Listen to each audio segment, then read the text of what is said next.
Do'stlar, ko'p vaqt bo'ldi. Pasportda aksiyaga mashina qo'yib bera olmadik. Ina xudo xolasa bugun qo'yib beramiz. 2018-yil Damas.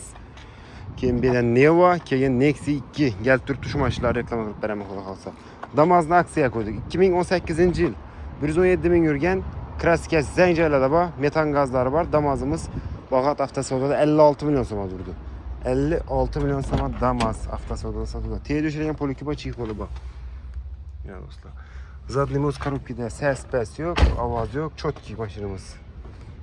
Avtosavdoda satuvda. Göreveresizler. Balonlar halati. Emin nesi var? Parkop mu? Ne oldu? Parok mu? 56 milyon so'm naqd pul. Kredite. Pasport bilan 1 milyon kelasilar bitti ishlaysiz xudo xolasa. 1 milyon bilan pasport kelasilar, tamam. Aylık to'lovi 2 milyon 800 ming so'mdan 3 yilga chiqadi. Endi 1 milyon içinde afarmena qilib beramiz. 1,5 milyondan nomer olib beramiz. 4 milyon 300 ga zalog ham qo'yib beramiz. 1 milyon 150 ga. Общий xarajatlar hammasi bizdan bo'ladi. Aylık to'lovi 2 milyon 800 ming so'mdan chiqib turibdi. Bemalol xarid qilarsizlar. Şöyle Chevrolet Neva avtomobilimiz. Bu Neva'mız satılıyordu yine ne oldu? Algan insanlar satacak bunu gapni qisqasi. 2010-yil Chevrolet Neva 230 ming yurgan kraskasi toza metan gazlar var. Avtomobilimiz Bağat avtosavdoda 65 milyon so'm aytib turibdi. Gelishib beriladi xudo xolasa. Chevrolet Neva satuvda.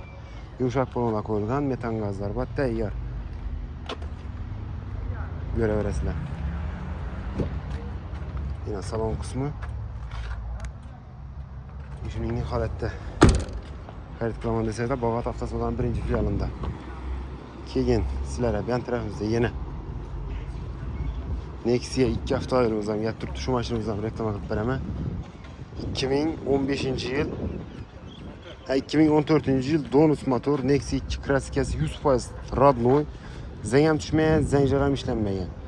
Pol yuksadi bang mashinamiz. Yumshoq balonlari bor. Chotki.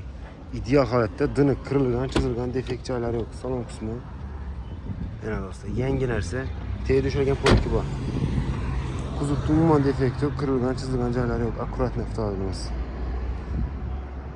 Narxini keladigan bo'lsak, necha so'm bo'lsa beramiz bunaqa? 82 ming probeg. 82 ming yurgan rodnoy metani bor. Avtomobilimiz puli 72 milyon. 72 milyon bo'lsa beriladi do'stlar. 15 milyon bilan kredit beramiz, 3 milyon 300 ming so'mdan 3 yilga kredit chiqadi. Narx kime ma'qul bo'lsa avtokredit, barter, naqd pul asosida xarid qilish mumkin mashinamizni. Bağat avtosavdoning birinchi filialida sotuvda. Kelsangiz yurtdoshlar, shunday zo'r narxda mashinalarimiz ko'p. Kelib mashinalarimizni xarid qilish mumkin. Sizlar ham shuni sotadigan mashinalar bo'lsa, tavsiya qilaman yurtdoshlar, kelishingizni. Kelsangiz kelishsak naqd pul xarid qilib olamiz, kelishmasak sotib beramiz. Variant ko'p do'stlar. Kelaverasizlar, kutib qolamiz. Rahmat.